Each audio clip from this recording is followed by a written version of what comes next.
So really quickly, for those of you wondering what my last Instagram post was about, the other night I was working on some scripts that I was writing at a local coffee shop, and I decided to leave after a certain period of time. So I get in my truck and I back out and I try to leave. Unfortunately, there are two cars in the middle of the street, one going the wrong direction and the other one facing the opposite direction. So in typical fashion, I typically wait because I've done this before when I was talking to someone on the road and kind of blocking it. I waited for a couple of minutes. They knew I was there and they started to keep talking. So at that point, I decided to tap my horn. I didn't blare it. I didn't scream. I didn't cuss. I didn't yell. I just tapped it. After a couple of seconds, that car went on, but the car that was going the wrong direction was still there. So I decided to make my way around that car.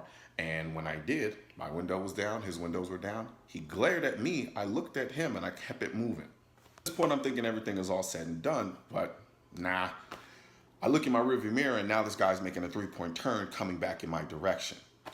Thought maybe I'm being a little paranoid and I tried not to think too much of it. But I was wrong. I made a left turn, he made a left turn. I made a right turn, he made a right turn. So then I decided to make a nonsensical U-turn. He made the nonsensical U-turn as well, but he did so aggressively that he actually hopped the curve and was riding damn near on the train tracks. So now I'm realizing, damn, I'm really dealing with somebody who's not in their right mind. So, of course, I'm carrying, my gun is in the center console and I have one on me. That's a given. But now I'm thinking, okay, let me just end this as quickly as possible. I don't want to engage him. I don't want to entertain him. I just want to get home.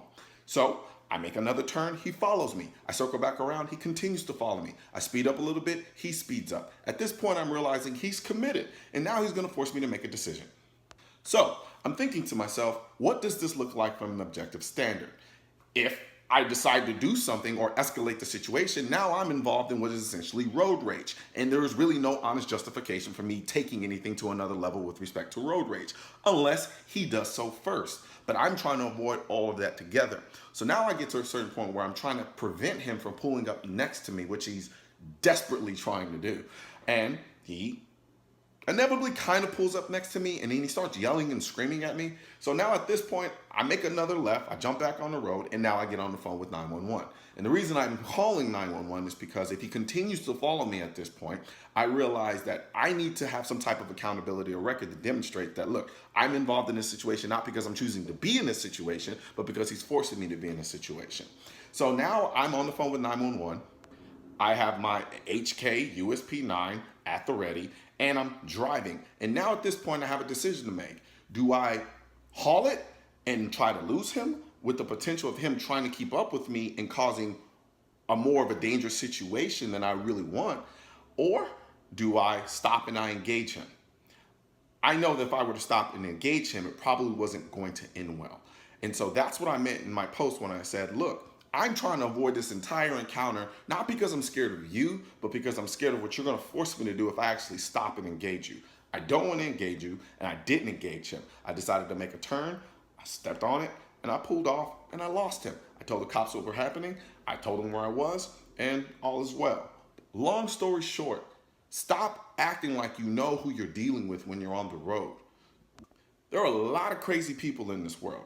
I don't consider myself one of them, but I will say if you push normal people to their limits and you force them to make a decision between your life and theirs, guess who's probably not going to win that encounter if you're dealing with somebody that knows how to use a firearm and use it effectively? Exactly my point. I try not to engage in road rage. I try to avoid all confrontations as much as possible. I try to de-escalate every situation that I'm in. I didn't say anything to him. I didn't yell at him. I didn't curse or throw anything at him. I didn't provoke him in any manner. So from that perspective, sometimes you find yourself in a situation that you've done all the things that you needed to do, and yet somebody's still provoking it. And at that point, that's when the idea of self-defense with a firearm becomes incredibly complicated. Because if something were to go down, I guarantee you it would be played off as just a road rage incident, and I decided to get mad, pull my gun out, and shoot him.